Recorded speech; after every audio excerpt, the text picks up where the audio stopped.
नमस्कार, स्वागत है आपका खबर झारखंड में। आपके साथ मैं हूं अभिषेक कात्यायन। शुरुआत करेंगे एक बड़ी खबर से जो दुमका से आ रही है, जहां सड़क हादसे में 6 लोगों की मौत हो गई है। बताया जा रहा है कि सड़क खराब होने के चलते कार के ऊपर एक ट्रक पलट गया और उसकी वजह से 6 लोगों की दर्दनाक मौत हो गई है। मृतकों में 2 बच्चे, 2 महिलाएं और 2 पुरुष शामिल हैं। हादसा दुमका देवघर मुख्य पथ के जामा सुगनीबाद गांव के पास हुआ है।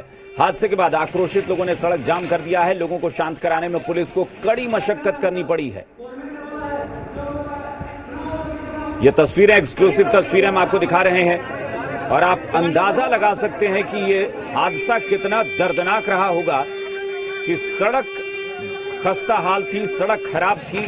इस वजह से एक ट्रक जो वहां से गुजर रहा था, कार के बगल से ट्रक का बैलेंस बिगड़ा और वो ट्रक कार के ऊपर पलट गया और देखते ही देखते वहां कार में जो लोग थे वहां पर उनकी दर्दनाक मौत हो गई है।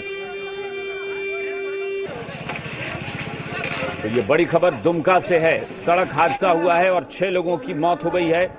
सड़क खराब होने की वजह से यह हादसा हुआ है और बहुत सारे सवाल इसलिए उठते हैं कि सरकारें बनती हैं, सरकारें चली जाती हैं, सरकार बदलती रहती है, लेकिन फिर भी जो डेवलपमेंट की बात होती है, विकास की बात होती है, सड़क खराब थी और इस सड़क खराब होने की वजह से ये ट्रक जो है वो बैलेंस उसका बिगड़ा और वो कार के ऊपर पलट गया, जिसमें 6 लोगों की कुचलकर दबकर मौत हो गई।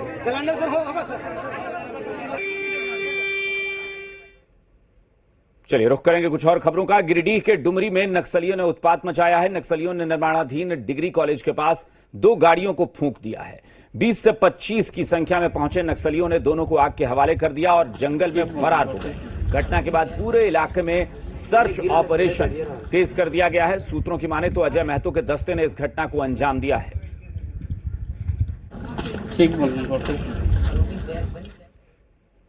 खूंटी पुलिस ने अड़की थाना क्षेत्र के रंगरोम जंगल से 5 लाख का इनामी नक्सली समेत 7 भाकपा माओवादियों को गिरफ्तार किया है। सभी नक्सलियों की निशानदेही पर विभिन्न क्षेत्रों से भारी मात्रा में हथियारों का जखीरा भी पकड़ा गया है, बरामद किया गया है। खूंटी के एसपी आशुतोष शेखर ने पूरी जानकारी दी है। एसपी ने बताया कि गिरफ्तार माओवादियों में 5 लाख का इनामी नक्सली जीतराय मुंडा, जो भाकपा माओवादी दक्षिणी छोटानागपुर जोनल कमेटी का सदस्य है और अड़की निवासी है। उसके अलावा गिरफ्तार नक्सलियों में जोगन पूर्ति उर्फ सुखराम उर्फ सनिका अड़की के इंचाकुटी गांव का रहने वाला है। मागो पाहन सायको के बुरुडीह गांव का है। दुखन मुंडा दरगामा गांव का है। मनय मुंडा लांदुप अड़की का रहने वाला है। मंगल सिंह मुंडा मारंगहादा के बोका हादसा गांव और शिव सिंह पाहन मरंगहादा के हुंडरूडीह गांव का रहने वाला है। नक्सलियों की निशानदेही पर 76 आईईडी, अलग अलग हथियारों के 450 कारतूस समेत अन्य विस्फोटक सामग्री बरामद हुई है।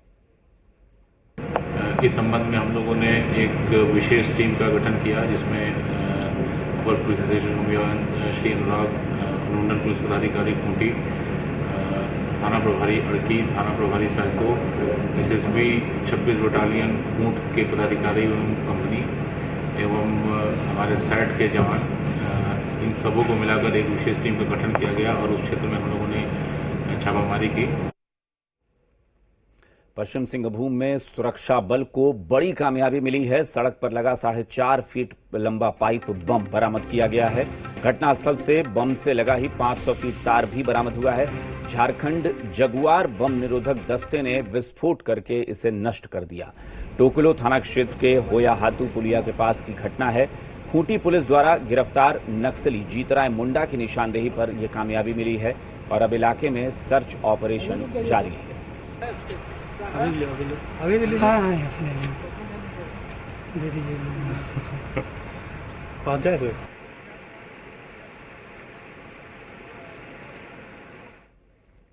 रांची पुलिस को बड़ी सफलता मिली है। केन बम समेत बड़ी मात्रा में हथियार बरामद हुए हैं। 303 बोर के 247 कारतूस, हैंड ग्रेनेड 3 पीस बरामद हुआ है। इलेक्ट्रॉनिक डेटोनेटर 10 पीस और 1 केन बम भी बरामद किया गया है।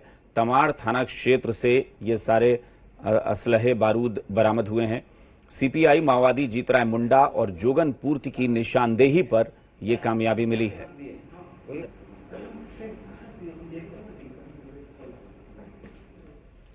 धनबाद के मुगमा में जोरदार आवाज के साथ भूत हसान हुआ।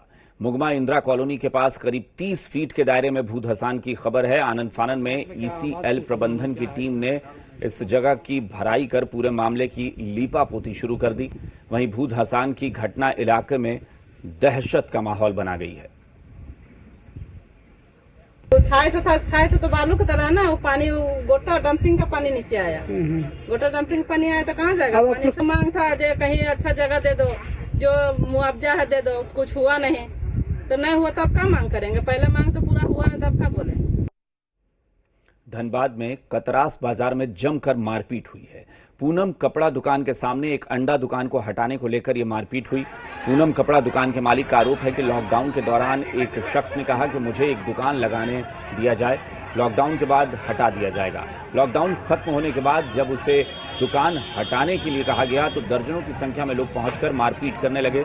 दुकानदार ने लाठी, डंडे और तलवार से मारपीट कर घायल कर देने की बात कही है। वहीं पुलिस ने पहुंचकर पूरे मामले को शांत कराया।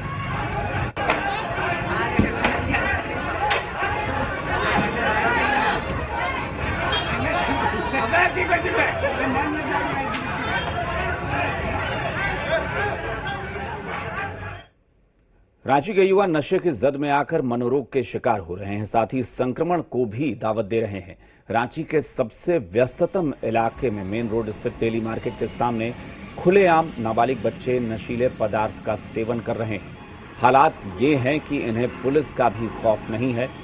तस्वीर में आप देख सकते हैं कि कैसे युवा एक जगह इकट्ठा होकर बैठे हैं। इतना ही नहीं, युवा स्पंज और कपड़े के जरिए व्हाइटनर और सॉल्यूशन को सूंघ कर नशा कर रहे हैं।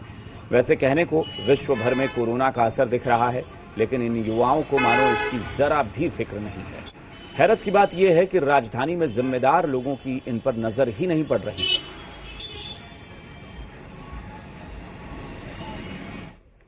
जाहिर तौर पर ऐसे में यह सवाल भी है कि आखिर रांची को हो क्या गया है? राजधानी में कैसे नशे के आगोश में युवा जा रहे हैं?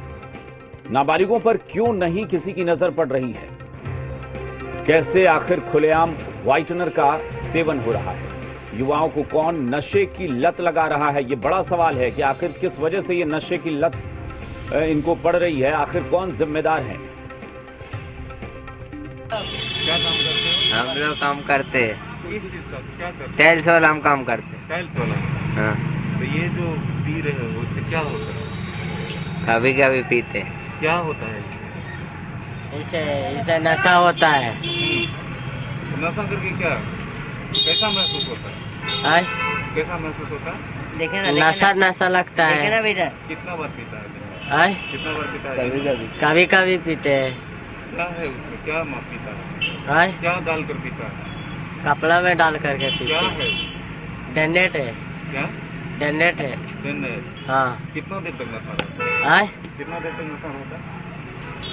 कितना देरी तक हाँ। कितना देर तक नशा रहता है? 1 घंटा तक। कितना खरीदते हो? 250। 250। हाँ। कौन देता है फिर? आय? कहाँ से लाते हो पैसा? पैसा काम करके लाते हैं। ये लोग साथ रहते हैं। तो तुम भी पीती हो ना? नहीं, हम नहीं पीते। अभी तो पीते देखे हैं तुमको। नहीं पीते। काहे रहती है इन लोगों के साथ? मेरा आदमी है। कौन है आदमी? शादी की है इससे? हाँ। कहाँ रहती है तुम लोग? घर कहाँ है? हम लोग इधर रहते हैं, मेन रोड तरफ। घर कहाँ है? हिनपड़ी। कहाँ काम करते हो? कितना कमा लेते हो डेली? हैं? कितना कमा लेते हो डेली? डेली हाँ? 300-400 से कमा लेते। काम मिल जाता है अभी लॉकडाउन में? तो इतना ही पैसा हाँ, तो ये सब सब्जी उब्जी ढोते हैं ना डेली मार्केट में, हम्म। उसी में हो जाता है पैसा। गढ़वा में NH 75 पूरी तरह से खस्ता हाल हो गई है। NH 75 सड़क पर शहर का जोड़ा पुल जो है उसकी भी हालत खराब है। आपको बता दें कि जोड़ा पुल से 4 राज्यों की गाड़ियां गुजरती हैं, बावजूद इसके कोई इसकी सुध लेने वाला नहीं है। इस पुल को जोड़ा पुल इसलिए कहा जाता है कि एक ही सड़क पर 2 पुल हैं, एक अप के लिए, एक डाउन के लिए, लेकिन एक पुल को बंद कर दिया गया है। अब दोनों तरफ की गाड़ियां एक ही पुल से गुजरती हैं, जिससे बड़े हादसे का खतरा बना रहता है। बहुत दिक्कत है। क्या हो गया है? भीड़ भाड़ लग रहा है। देखो पुल में क्या दिक्कत हो गया है? बीच में टूटा हुआ है, दरार है। डबल पुल रहता तो डबल गाड़ी अप डाउन पार करता है, इन्हें तो उन्हें आगे पीछे जाता है। बाकी एक ही पुल तो सब आदमी को गुजरना पड़ रहा है। बहुत पब्लिक को मुश्किल होता है, कठिनाई होता है आने जाने वाला को। यहाँ आदमी को 10 मिनट में जाना है तो आदमी का आधा घंटा 1 घंटा जाम में फंसा हुआ है। बहुत परेशानी है यहाँ पर। टेम्पो आने में बहुत भीड़ भाड़ लग जाती है, ये गाड़ी उड़ी आने में बहुत अभी लगता है, ग्राम होती है। पब्लिक का भी भीड़ लग जाता है, इससे बहुत कठिनाई हो रही है इससे। टूरिस्ट वीजा पर धर्म प्रचारक समेत कई मामलों को लेकर हिरासत में लिए गए विदेशी फिलहाल जमानत पर बाहर हैं, लेकिन वो वापस अपने देश लौट नहीं पा रहे हैं। जमानत पर रिहा हुए 17 विदेशियों से जामताड़ा विधायक इरफान अंसारी ने मुलाकात की। वहीं मुलाकात के बाद इरफान अंसारी ने बताया कि मुख्यमंत्री को पत्र लिखकर सभी विदेशी जमातियों को बाइज्जत बरी करने की मांग की गई है। साथ ही विधायक इरफान अंसारी ने कहा कि जिन भी पदाधिकारी या लोगों ने एक विशेष धर्म को बदनाम करने की कोशिश की है, उनके खिलाफ कड़ी कार्रवाई होनी चाहिए। मतलब एक समय ऐसा था, लगा कि कोविड है जो जमात वाले ने ही फैला दिया। मैं तो बधाई देना चाहता हूं, थैंक्स कहना चाहता हूं देश के होम मिनिस्टर अमित शाह जी को, मध्य प्रदेश के सीएम चौहान जी को, और एक विधायक है रांची का सीपी सिंह को। विधायक ही है वो, उनको बधाई देना चाहता हूं कि कम से कम इन लोगों ने साबित ये कर दिया कि जमात ने कोरोना नहीं फैलाया। रामगढ़ में वाटर फिल्टर प्लांट के शिलापट्ट पर सियासत गर्मा गई है। शिलापट्ट से नाम हटाने को लेकर बीजेपी और आजसू ने मोर्चा खोल दिया है। बीजेपी आजसू ने शिलापट्ट से नाम मिटाने और तोड़ने वालों की गिरफ्तारी की मांग की है। वहीं कांग्रेस पूरे आरोप को बेबुनियाद बता रही है। ये रिपोर्ट देखिए। किसके शह पर शिलापट्ट से खिलवाड़, नाम मिटाने से मिलेगी पहचान, शिलापट्ट पर सियासी शोले। यह तस्वीर पूरी कहानी बयां कर रही है। शिलापट्ट से नाम मिटाने वाले ये लोग न जाने क्या साबित करना चाहते हैं। शायद शिलापट्ट से नाम मिटाकर ये सुर्खियां बटोरना चाहते हैं, लेकिन सिर्फ मामला सुर्खियां बटोरने तक रहता तो शायद सियासी शोले नहीं भड़कते। आरोप है कि रविवार को कांग्रेस विधायक कंबा प्रसाद यहां भूमि पूजन करने पहुंची थी। इस दौरान कांग्रेस के लोगों ने पहले से लगे शिलापट्ट से सभी का नाम मिटा दिया। उसके बाद उसे तोड़ दिया गया। कांग्रेस विधायक कंबा प्रसाद के समर्थकों पर शिलापट्ट से नाम मिटाने और उसे तोड़ने का आरोप लगा है। दरअसल शिलापट्ट की अब पूरी हकीकत जान लीजिए। रामगढ़ में 17 फरवरी 2019 को पीएम मोदी ने वाटर फिल्टर प्लांट का शिलान्यास किया था। शिलान्यास ऑनलाइन किया गया था। शिलापट्ट पर पूर्व मुख्यमंत्री रघुवर दास, जयंत सिन्हा और चंद्रप्रकाश चौधरी का नाम अंकित था।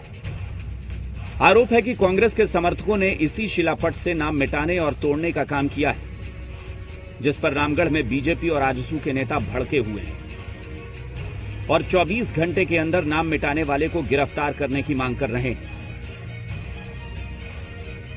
विधायक महोदया के इशारे पर वहां पर शिलापट्ट से कांग्रेस पार्टी के तथाकथित नेता ने वहां पर चंद्रप्रकाश चौधरी, रघुवर दास, जयंत सिन्हा जी का नाम को खरोच के उसको मिटा दिया गया। यह काफी दुर्भाग्यपूर्ण है और पतरातू भाजपा मंडल इसे घोर निंदा करती है और यह मांग करती है प्रशासन से कि ऐसे लोगों को कड़ी से कड़ी कानूनी कार्रवाई किया जाए। कांग्रेस विधायक कंबा प्रसाद का पूरे मामले पर अलग ही राग है। इसके उनका काम ही है हमारा काम, हर काम का विरोध करना। हम जो भी अच्छा काम करते हैं तो वो तो शांत नहीं रहेंगे। शांत तो तब रहेंगे जब हम अच्छा काम नहीं करेंगे। जब हम अच्छा काम करेंगे तब वो विरोध करेंगे। इतना तो सम्मान हम लोग दिए कि वो नियम पूर्वक, जैसे शिलापट्ट जब भी लगता है वर्तमान में, जब भी चाहे वो नियम पूर्वक करना चाह रहे भूमि पूजन जो कभी हुआ नहीं था, तो एक जनप्रतिनिधि के उपस्थित में अगर वो करना चाह रहे थे और हमें उन्होंने आमंत्रित किया। पूरे मामले पर रांची में भी सियासत जारी है। बीजेपी ने विधायक कंबा प्रसाद पर तंज कसा है। और राजनीतिक आपाधापी न करने की नसीहत दी। समझता हूं कि एक मन में जो कहीं ना कहीं राजनीतिक आपाधापी है वो नहीं होना चाहिए, और उनका जो तर्क है कि चूंकि योजना पुरानी है, शिलान्यास भूमि पूजन अभी हो रहा है, मैं मान लेता हूं उनकी बात को। तो ठीक है, उस जो पुराने शिलान्यास में थे लोग, उनका नाम भी हो, अपना नाम भी जुड़वा दीजिए आप, तो आपत्ति नहीं होगी। वहीं कांग्रेस प्रवक्ता शमशेर आलम ने अंबा प्रसाद का बचाव करते हुए कहा कि अंबा प्रसाद पर लगे सारे आरोप बेबुनियाद हैं। वहीं शमशेर आलम ने बीजेपी की नसीहत पर भी पलटवार किया है। देखिए, कांग्रेस पार्टी की विधायिका अंबा प्रसाद पर जो आरोप लगाए गए हैं शिलापट से नाम हटाने का, ये सरासर बेबुनियाद है। और जहां तक सवाल है कि भारतीय जनता पार्टी से आचरण सीखने की जरूरत नहीं है। सरकार बदल चुकी है, नए विधायक चुनकर विधानसभा पहुंच चुके हैं। ऐसे में पुराने शिलापट से खिलवाड़ कितना सही कितना गलत है, ये सोचने और समझने की जरूरत है। रामगढ़ से झूलन अग्रवाल के साथ कामरान, जी मीडिया, रांची। झारखंड के सेंट्रल यूनिवर्सिटी के निवर्तमान वीसी प्रोफेसर नंद कुमार इंदु इन दिनों सुर्खियों में है। आरोप है कि यूनिवर्सिटी के रजिस्ट्रार के साथ मिलकर वीसी ने अपना कार्यकाल बढ़वा लिया और इसके लिए केंद्र की सहमति को भी दरकिनार कर दिया गया। हालांकि शिक्षा मंत्रालय की आपत्ति के बाद प्रोफेसर नंद कुमार इंदु ने अपना प्रभार सौंप दिया है। ये रिपोर्ट देखिए।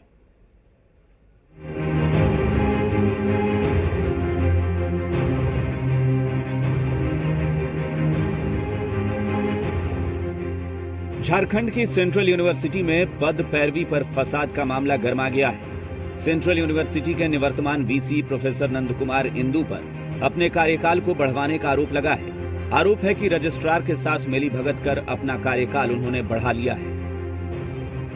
वीसी प्रोफेसर नंद कुमार इंदु का कार्यकाल 31 जुलाई को समाप्त हो गया था, लेकिन रजिस्ट्रार एल हरिकुमार ने वीसी के कार्यकाल बढ़ाने की अधिसूचना जारी कर दी, जबकि अधिसूचना पर केंद्र की सहमति नहीं ली गई।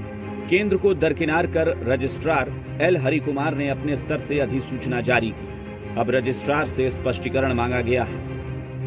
वीसी साहब का कार्यकाल पूरा भी हो गया है, उनका तबीयत का भी हेल्थ इश्यूज भी ज्यादा बढ़ रहा था और ऊपर से वहां से भी कोई ये नहीं है, तो उन्होंने अपना निर्णय लिया होगा। हम लोगों को भी अचानक ही बताया था, हम 2-3 दिन में ये निर्णय ले रहा है, हम डिमिट कर रहा है अपने ऑफिस से। प्रोफेसर नंद कुमार इंदु का भले ही 31 जुलाई को कार्यकाल समाप्त हो गया, लेकिन वीसी ने रजिस्ट्रार के साथ मिलीभगत कर अपना कार्यकाल खुद ही बढ़वाने की अधिसूचना जारी करवा ली। इसके लिए विश्वविद्यालय एक्ट का हवाला देकर नई नियुक्ति तक कार्यकाल को बढ़वा लिया। हालांकि जब इस मामले में एजुकेशन मिनिस्ट्री ने आपत्ति जताई, तो आनन फानन में सोमवार को नए कैंपस में अपना प्रभार डॉक्टर आर.के. डे को सौंप दिया। ये जो जिम्मेदारी मिले है मुझे सरकार की तरफ से, मैं इसके लिए आभारी हूँ। और मेरे लिए ये बहुत ही रिस्पॉन्सिबिलिटी का बात है अपना सेंट्रल यूनिवर्सिटी झारखंड को अपना एकेडमिक फ्रंट में, रिसर्च फ्रंट में आगे बढ़ाना, और इसके लिए जो भी मुझे प्रयास करना चाहिए हम करेंगे। पूरे मामले को लेकर अब रजिस्ट्रार एल हरिकुमार घिर गए हैं। उनके खिलाफ जांच भी होगी। चंदन, जी मीडिया, रांची।